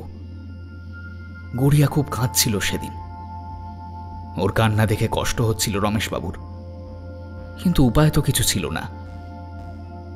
তারপর গুড়িয়াকে অনেক আদর করেছেন তিনি। ওকে কাঁদতে দেননি একদম। নিজের অফিসের সময়টুকু বাদে গুড়িয়াকে নিয়েই কাটিয়ে দিতেন সময়। গুড়িয়াও আবার আগের মতন মিশে গিয়েছিল তার কাকাইয়ের সাথে। মাঝে মাঝে যদিও দুলির জন্য কষ্ট হতো, কিন্তু বেশি দিন আরাম রইল না রমেশবাবুর কপালে। গুড়িয়ার জন্য প্রাইভেট টিউটর রাখা হলো। তার নাম সজল। ছেলেটা একটু সহজ সরল, তাই সহজেই গুড়িয়ার সাথে বন্ধুত্ব করে ফেলল। বন্ধুত্ব তো হলোই, সাথেই চলতে লাগলো পুরো দমে পড়াশোনা। রমেশবাবুর আর একজন ভাগিদার চলে এলো। গুড়িয়া আবার সরে যেতে লাগলো তার থেকে। দ্বিতীয়বার এই ব্যাপারটা সহজে মেনে নিতে পারলেন না তিনি। একদিন হঠাৎ করে সেই ছেলেটি গুড়িয়াকে পড়াতে আসা বন্ধ করে দিল। হঠাৎ করেই গুড়িয়ার প্রিয় স্যার কেমন যেন ভ্যানিশ হয়ে গেল। এইবার ব্যাপারটা সন্দেহজনক মনে হলো গুড়িয়ার বাবা মায়ের কাছে। এর আগে দুলি, তারপর সজল। গুড়িয়ার মা নজরদারি শুরু করলেন রমেশবাবুর ওপর। মায়ের চোখে সত্য এড়ায় না। জ্যোতির প্রতি রমেশবাবুর যে মারাত্মক রকমের অবসেশন তৈরি হয়েছে, এবং তা যে স্নেহ ছাড়িয়ে আরো বেশি রকমের কিছু, তা বুঝতে পারলেন তিনি। হঠাৎ করেই লোডশেডিং। দিনের আলো কমে এসেছে। আলো আধারিতে রমেশবাবু পাগলের মতন ছবিগুলো হাতড়াচ্ছেন। গুড়িয়া হারাচ্ছে, আবার হারাচ্ছে তার থেকে। এইবার তিনি জানেন না কে কেড়ে নিচ্ছে গুড়িয়াকে তার থেকে। আর জানলেও কি পারবেন আগের মতন গুড়িয়াকে নিজের বশে রাখতে?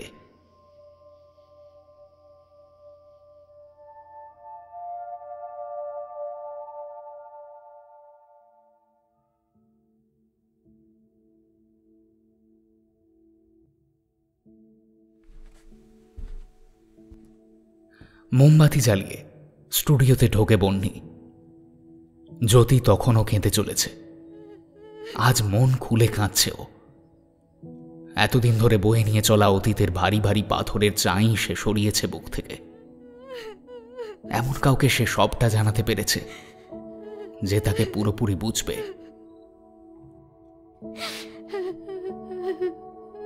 এখনো কাঁদছো? আমি আর পারছি না। আমি মুক্তি চাই, আমি স্বাধীন হতে চাই। আমি আর পারছি না। স্বাধীনতা অধিকারের জিনিস। কেউ ভিক্ষে দেবে না তোমায়, ছিনিয়ে নিতে হবে। কিভাবে? সব তো শুনলেন, বলুন কিভাবে? আমি তো কোনো রাস্তা দেখতে পাচ্ছি না। আমার দিকে তাকাও। বন্যি এবার মুখোমুখি বসে জ্যোতির। ওর কাঁধ ঝাঁকিয়ে বলে, তাকাও জোনাকি। জোনাকি? আমি? জ্যোতি অবাক দৃষ্টিতে তাকিয়ে থাকে বন্যির দিকে। হ্যাঁ, তুমি। জোনাকিরা ছড়িয়ে ছিটিয়ে আছে সমাজের সর্বত্র, কিন্তু তারা ভুলে যায় চলতে। সমাজের নুইয়ে পড়া মানুষের মতন তারা সব কিছু ভাগ্যের আর বিধাতার লিখন বলে মেনে নিতে শিখে যায়। তোমার ভেতরে সুপ্ত আগ্নেয়গিরিকে আমি দেখেছি। পারবে না লাভা উৎগীরণ করতে? পারবে না অন্যায়কে ছাই করে দিতে? বলো জোনাকি, বলো। কিন্তু কিন্তু আমি একা কি করে? আমরা সবাই একা, সবাই। কেউ কারোর লড়াই লড়ে না। আমার লড়াইও আমি একা লড়েছি, দেখবে? বন্যি সরিয়ে ফেলে মুখে ঢাকা কাপড়টা। মোমবাতির শিখা হালকা হালকা কাঁপছে। সেই কাঁপতে থাকা শিখায় বন্যির চেহারা দেখে মারাত্মক চমকে ওঠে জ্যোতি। মুখের বাঁ দিকের গালের নিচ থেকে অনেকটা পুড়ে চামড়া কুঁচকে রয়েছে। চেহারায় খানিক বিভৎসতা থাকলেও চোখের তেজ কমেনি একদম। কিন্তু জ্যোতি ওর মুখ পোড়া তা দেখে চমকে ওঠেনি। উঠেছে এই মানুষটাকে দেখে। এই মুখ যে তার বড় চেনা। এসব কি দেখছে ও? চেয়ার ছেড়ে উঠে দাঁড়ায় জ্যোতি। তাড়াতাড়ি করে মোমবাতি হাতে এগিয়ে চলে বন্যের সদ্য শেষ করা ক্যানভাসের দিকে। সেই ক্যানভাসে জোনাকিদের সাথে খেলা করছে একটা ছোট্ট মিষ্টি মেয়ে। তার পরনে লাল জামা, মাথায় কোঁকড়া চুল, বড় বড় চোখ আর গালে টোল পড়া হাসি। ক্যানভাসটা দেখার পর জ্যোতির চোখে মুখে অদ্ভুত স্থিরতা আসে। বুকের ভেতর একটা অদম্য জেদ চেপে বসেছে। তার অনেক দিনের নামেলা হিসেবগুলো মিলে যাচ্ছে আজকে। প্রতিশোধের এক আগুন জ্বালিয়ে পুড়িয়ে খাক করছে ওকে। ও ফিরবে সেখানেই যেখানে অসমাপ্ত হিসেবের খতিয়ান লেখা। সব সুদে আসলে হিসেব হবে আজ। জ্যোতির চোখ দিয়ে আবার নামে অশ্রুধারা। বন্যিকে জড়িয়ে ধরে সে বলে, জোনাকির আলো ফিরবে, জোনাকির আলো ফিরবে। আমি কথা দিচ্ছি, আমি কথা দিচ্ছি। আসি, আবার দেখা হবে।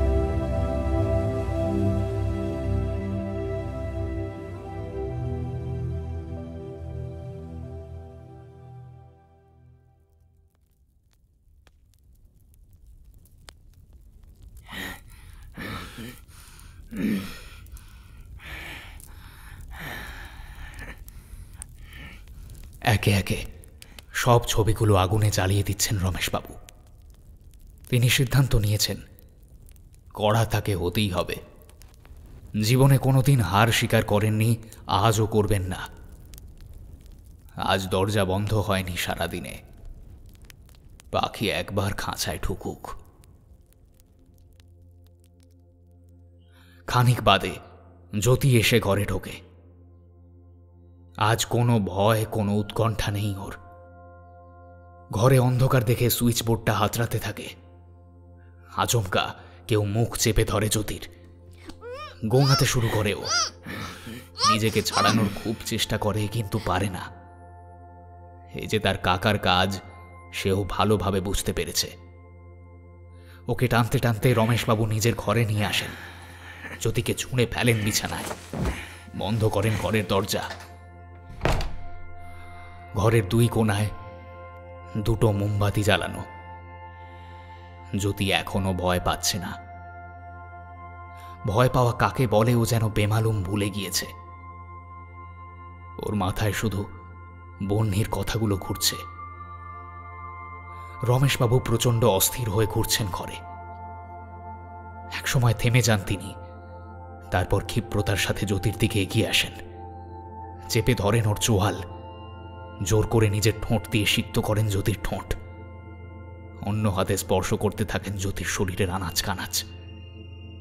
নাক ডুবিয়ে দেন জ্যোতির চুলে। চোখ বুঝে অনুভব করেন সেই পুরনো গন্ধ। জ্যোতির কানের কাছে এসে বলতে থাকেন, ঘড়িয়া, সব কি আগের মতো হতে পারে না? হ্যাঁ, এখান থেকেই সব শুরু করতে পারি আমরা, পারি না? ঘড়িয়া, তুমি কি বোঝো না আমি তোমায় কতটা ভালোবাসি? কতটা? আমার যে খুব কষ্ট হয় গুড়িয়া। তোমায় এমন শাস্তি দিতে আমার কষ্ট হয়। তুমি একবার সরি বলো, আমি সব ভুলে যাব। কেউ আসবে না আমাদের মাঝে, কখনো না। আর কেউ যদি আমাদের মাঝে আসে, তবে কি কি তাকেও সরিয়ে দেবে চিরতরে? যেমনটা সরিয়ে দিয়েছিলে তুলিকে, সজল স্যারকে, আর হয়তো আমার বাবা মাকেও তুমি। রমেশবাবুর হাত আলগা হয়ে আসে। চোয়াল শক্ত হয়ে আসে ওনার। এত সব কথা গুড়িয়া জানল কি করে? রমেশবাবু বিছানায় বসে অস্থিরভাবে হাত ঘষতে থাকেন। ভিতরে ভিতরে হাঁপিয়ে উঠছেন তিনি। জ্যোতি এবার চিৎকার করে বলতে থাকে, কি ভেবেছো তুমি? সত্যি কোনোদিন সামনে আসবে না, তাই না? তোমার গুড়িয়া কোনোদিন কিচ্ছু জানবে না, তুমি একজন খুনি, বদ্ধ উন্মাদ। তোমার জীবনে আসলে কিচ্ছু নেই। চুপ করিয়া, চুপ চুপ চুপ চুপ চুপ না, চুপ করিয়া। জ্যোতি আর চুপ করে থাকবে না। আমি আর তোমায় ভয় পাই না, পাই না ভয়। ভয় তো পাও তুমি, তাই চোখ রাঙাও, দাবিয়ে রাখতে চাও, পোষ্য বানিয়ে পুষতে চাও এই নরকপুরীতে। চুপ করিয়া, চুপ চুপ। আর একটাও কথা নয়, তাহলে সব শেষ করে দেবো আমি, সব শেষ করে দেবো। আমি তোমায় খুব ভালোবাসি গুড়িয়া, আমি তোমায় খুব ভালোবাসি। আমার চরম কিছু করতে বাধ্য করো না। ভালোবাসো? কি বললে? তুমি আমায় ভালোবাসো?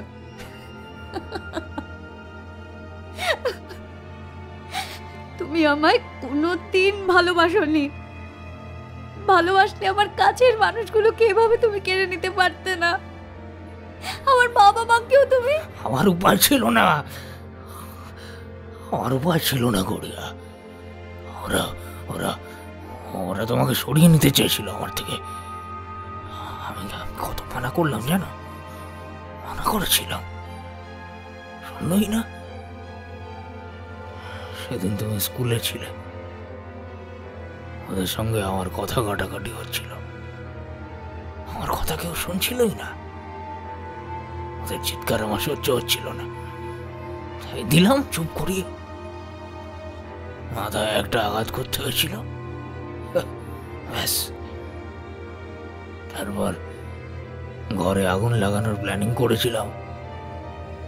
আমি তো জানি তোমার খুব কষ্ট হতো বাবা মায়ের পোড়া শরীর দেখতে, তাই তোমায় পার্কে নিয়ে গেছিলাম স্কুল ছুটির পর।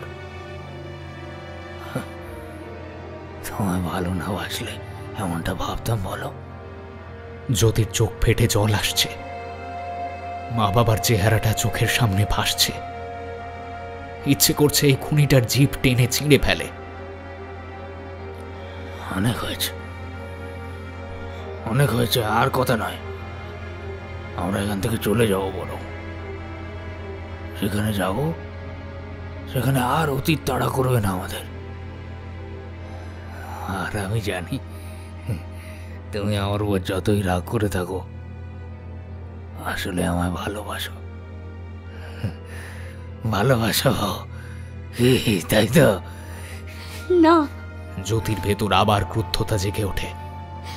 তোমায় আমি ভালোবাসি না, তোমায় আমি সবচেয়ে বেশি ঘেন্না করি। হ্যাঁ, এটা ভালো করে শুনে নাও তুমি, তোমাকে আমি ভালোবাসি না, তোমায় আমি ঘেন্না করি। তুমি যাকে ভালোবাসো, তোমায় সে সবচেয়ে বেশি ঘেন্না করে, সব থেকে বেশি ঘেন্না করে তোমায় সে। তোমার স্পর্শ, তোমার আদরে তার গা গুলিয়ে ওঠে। তোমায় তোমায় নরকের কীট ভাবে সে, তোমায় নরকের কীট ভাবে সে। প্রতি মুহূর্তে তোমার মৃত্যু কামনা করে। রমেশবাবু এবার পিছিয়ে যেতে থাকেন। তার বলার মতো আর কোনো ভাষা নেই। সারা জীবন যাকে নিজের করে পাওয়ার জন্য একের পর এক পাপ করেছেন, সে আজ তার মৃত্যু কামনা করছে। এর চাইতে খারাপ মুহূর্ত আর জীবনে আসতে পারে না। ঘরের কোণে রাখা কেরোসিনের ক্যান তুলে তরল ছড়িয়ে দিতে থাকেন ঘরের চারদিকে। ক্যানের তরল পুড়িয়ে গেলে ছুঁড়ে ফেলে দেন।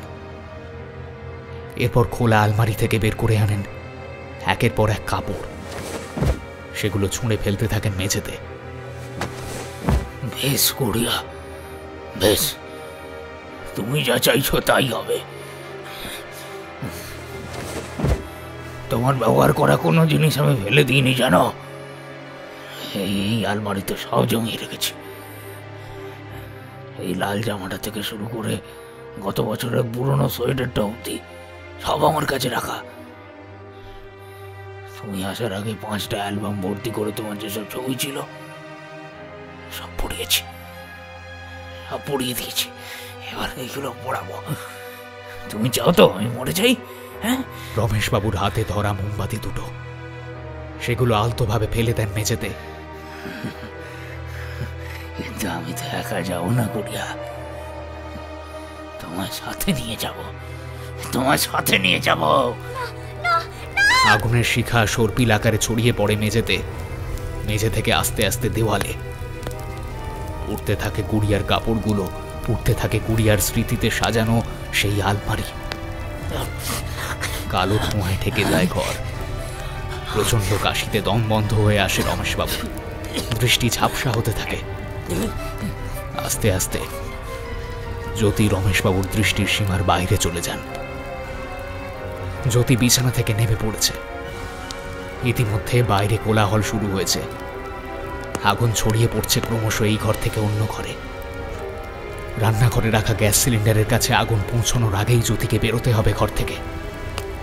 কোনো মতে দরজার কাছে পৌঁছয় জ্যোতি, কিন্তু দরজা খুলতে পারছে না কিছুতেই। এবার ওর কাশি হচ্ছে, নিঃশ্বাস নিতে কষ্ট হচ্ছে, তবুও হার মানে না ও। দরজায় প্রচন্ড জোরে ধাক্কা দিতে শুরু করে। ক্রমাগত ধাক্কা দিতে দিতে একসময় ছিটকিনি আলগা হয়ে আসে, খুলে যায়। কিন্তু ঘর থেকে বেরোনোর আগেই কেউ তার পা ধরে টেনে ধরে। জ্যোতি পড়ে যায় মেঝেতে। ওর শরীরের বাঁ দিকে আগুনের তীব্র আঁচ অনুভব করতে থাকে। তীব্র যন্ত্রণা হচ্ছে ওর। এর মধ্যেই পিছনে ঘুরে তাকায় ও। রমেশবাবু ওর পা ধরে রয়েছে। বিভৎসভাবে রমেশবাবুর শরীরের নিম্নাংশ জ্বলছে। অসম্ভব পোড়া গন্ধে গা গুলিয়ে ওঠে জ্যোতির। ও চোয়াল শক্ত করে। বন্ধিকে সে কথা দিয়েছে, সে ফিরবেই, এই আগুন থেকে ফিরবে। শরীরের সমস্ত শক্তি প্রয়োগ করে লাথি মারে রমেশবাবুকে লক্ষ্য করে। রমেশবাবুর হাতের বাঁধন আলগা হয়ে যায়। জ্যোতি তাড়াতাড়ি উঠে দাঁড়ায়। শরীরের বাঁ পাশ জ্বলতে শুরু করেছে ইতিমধ্যে। ওইভাবেই বেরিয়ে আসে ঘর থেকে। ইতিমধ্যেই বাইরে থেকে জল ছুঁড়ছে প্রতিবেশীরা, কিন্তু ঘরে ঢুকতে কেউ সাহস পাচ্ছে না। সদর দরজা খোলাই ছিল। জ্যোতি সদর দরজা দিয়ে বেরিয়ে দৌড়তে থাকে উৎভ্রান্তের মতো। ওকে দেখে ছুটে আসে কিছুজন। জ্যোতি পড়ে যায় মাটিতে। ওর দৃষ্টি ঝাপসা হয়ে আসছে। ওর আশেপাশে লোকজনের ভিড় বাড়ছে, গুঞ্জন বাড়ছে। কারো কথা কানে ঢুকছে না ওর। ওর দৃষ্টি জ্বলতে থাকা বাড়িটার দিকে। দাউ দাউ করে জ্বলছে নরকপুরী। ঘোলাটে দৃষ্টিতে জ্যোতির মনে হয় আগুনের স্ফুলিঙ্গ থেকে যেন জন্ম নিচ্ছে এক একটা জোনাকি। তারা মুক্ত হয়ে মিশে যাচ্ছে কালো আকাশে। চোখ বুজে আসে জ্যোতির। তার মুখে তৃপ্তির হাসি।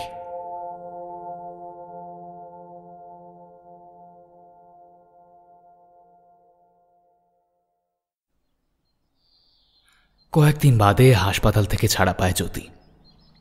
ইতিমধ্যে হাসপাতালেই তার বাবার ব্যক্তিগত উকিল দেখা করেছে ওর সাথে। এতদিন রমেশবাবুর দৌরাত্মে জ্যোতির সাথে দেখা করার সুযোগ হয়নি তার। তিনি জানান জ্যোতিদের আরেকটি বাড়ি রয়েছে, যেখানে গিয়ে সে থাকতে পারে। ঠিকানাটা হাতে নিয়ে খানিকটা হেসে ওঠে জ্যোতি।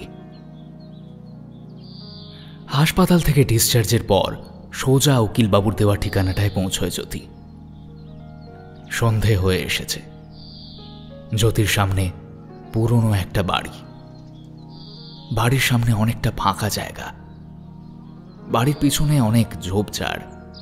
কাছেই হয়তো কোথাও মজে যাওয়া জলাশয় আছে, যেখান থেকে অদ্ভুত সোঁদা গন্ধ আসছে। সেদিকেই এগোয় জ্যোতি। চারদিকে উঠছে জোনাকিরা। বাড়িটার একটা অতিরিক্ত বারান্দা এই দিকেই মুখ করা। সেদিকে খানিকক্ষণ তাকিয়ে থাকে জ্যোতি। ওর হঠাৎ মনে হয় দুটো ফাঁকা চেয়ার যেন দেখা যাচ্ছে, যেখানে এখনই এসে বসবে দুজন নারী। বাড়ির ভেতরে ঢোকে জ্যোতি। বিদ্যুৎ সংযোগ নেই। ব্যাগ থেকে টর্চ বের করে। সেটা জ্বালিয়ে এগোতে থাকে আরো ভেতরে। ও যেন জানে ওকে কোথায় যেতে হবে। ভেতরে বেশ বড় একটা ঘর, হল রুমের মতো, সেখানে ঢুকে জ্যোতি খানিকক্ষণ থমকে দাঁড়ায়। খালি দেওয়ালগুলোয় মনে মনে কল্পনা করে বন্যির আঁকা সেই ক্যানভাসগুলো। ঘরের চারদিকে দেখতে দেখতে ভাঁজ করা কাগজ দেখতে পায় জ্যোতি। সেটা খুলতেই আবার হাসি ফুটে ওঠে ওর চেহারায়। নিজের হাতে লেখা সেই চিঠি যা সে বন্যিকে দিয়েছিল। ঘরের কোণে একটা বড় আয়না। সেদিকে এগিয়ে টর্চের আলোয় নিজের চেহারাটা একবার দেখে নেয়। মুখের বাঁ দিকে গালের নিচ থেকে পুড়ে চামড়া কুঁচকে গিয়েছে। আর অদ্ভুতভাবে জ্যোতির চোখে সেই তেজ যা সে বন্যির চোখে দেখেছিল। আয়নার দিকে তাকিয়ে জ্যোতি মনে মনে বলে, আমি পেরেছি আগুন পাখি হতে, পেরেছি পুড়তে থাকা দাসত্বের ছাই থেকে নতুন করে জন্ম নিতে। আমি পেরেছি জ্যোতি থেকে বন্যি হতে। বন্যি, আমরা জ্বলবো, বারবার জ্বলবো। মৃত সমাজের বুকে নরপিশাচদের চিতা জ্বালাবো বারবার। এই যে আগুন বুকে শরীরে বয়ে নিয়ে চলছি, তার আঁচ ছড়িয়ে দেব ঠান্ডা জ্যান্ত লাশগুলোয়, যারা নিজেদের আলো হারিয়েছে অনেক আগে। বন্যি, কথা দিচ্ছি, খদ্দতিকারা চলবে। তুমি শুধু থেকে যেও, এভাবেই আমার ভিতরে জ্বলতে থেকো দিন রাত। জোনাকিরা যাচ্ছে পুড়ে আগুনে, বন্দি জীবন গুমরে কাঁদে ফাগুনে। অল্প আলোয় আর কাটে না কুয়াশা, শিকল বাঁধা স্বপ্নরা যায় দিন গুনে।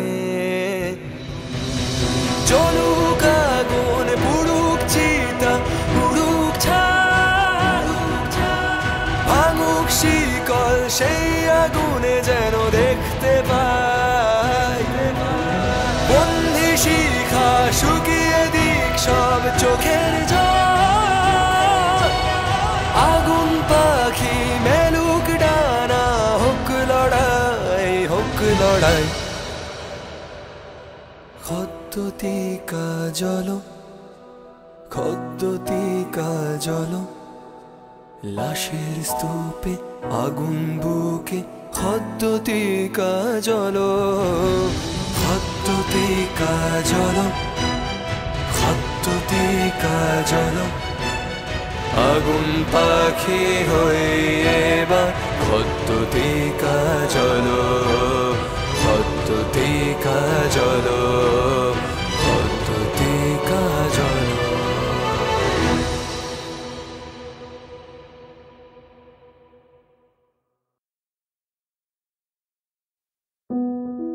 শেষ হল খদ্দতিকা জলর প্রথম পর্ব, মুকুলিকা দাসের লেখা আগুন পাখি।